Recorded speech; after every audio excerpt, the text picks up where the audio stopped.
ചരിത്രപ്രസിദ്ധമായ വൈക്കത്തഷ്ടമിക്ക് മുന്നോടിയായി കന്നഡ തെലുങ്കു സമൂഹം വൈക്കം ക്ഷേത്രത്തിൽ നടത്തിയ ഒറ്റപ്പണ സമർപ്പണം ഭക്തി സാന്ദ്രമായി.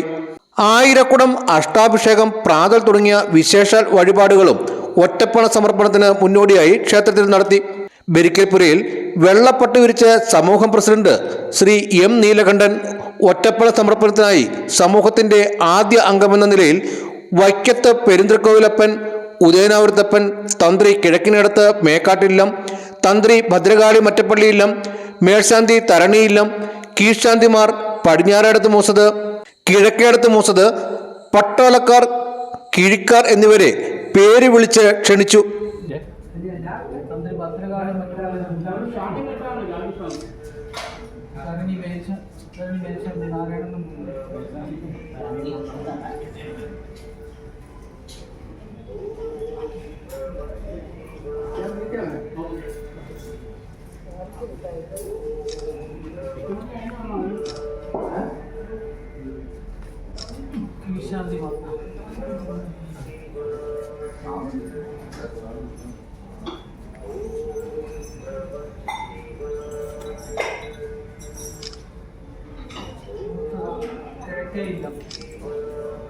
സമർപ്പിച്ച പണം കിഴിയിലാക്കി തലച്ചുമടായി എടുത്ത് വേദമന്ത്രോച്ചാരണങ്ങളോടെ ക്ഷേത്രത്തിന് ഒരു പ്രദക്ഷിണം വെച്ച് കിഴിപ്പണം എണ്ണിത്തിട്ടപ്പെടുത്തി ദേവസ്വത്തിന് കൈമാറി.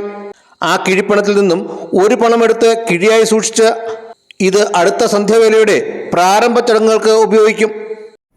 കന്നഡ തെലുങ്ക് സമൂഹത്തിൻ്റെ അഷ്ടമിയോടനുബന്ധിച്ച് എല്ലാ വർഷാവർഷങ്ങളും നടന്നു വരാറുള്ള സമൂഹ സന്ധ്യവേല ഇന്ന് ആയിരക്കോട് അഭിഷേകം, അഷ്ടാഭിഷേകം, പ്രാതലോടുകൂടി നടത്തുകയും വൈകുന്നേരം ദീപാരാധനയ്ക്ക് ശേഷം ഒറ്റപ്പണ സമർപ്പണവും നടത്തി പൂർവാധികം ഭംഗിയോടുകൂടി ഈ വർഷത്തെ സമൂഹ സന്ധ്യവേല ഇന്നേ ദിവസം സമാപ്തിയായിരിക്കുകയാണ്. അഷ്ടമിയോടനുബന്ധിച്ചിട്ടാണ് ഈ സന്ധ്യവേലകൾ നടന്നു പോരുന്നത്. അഷ്ടമി ദിവസം അന്നദാനം ഉൾപ്പെടെയുള്ള കാര്യങ്ങൾ സമൂഹത്തിനും സമൂഹാംഗങ്ങൾക്കും വേണ്ടി നടത്തി വരാറുള്ളതും എല്ലാ അംഗങ്ങളും, എല്ലാ ജനങ്ങളും, പൊതുജനങ്ങളും എല്ലാവരും പങ്കാളികളാകാറുണ്ട്. ഈ വർഷവും പൂർവാധികമായി ഭംഗിയായിട്ട് നടത്താനാണ് സമൂഹം തീരുമാനിച്ചത്. സമൂഹം സെക്രട്ടറി ശ്രീ എൻ മഹാദേവൻ ചടങ്ങുകൾക്ക് നേതൃത്വം നൽകി. V Vision News, Vaikom.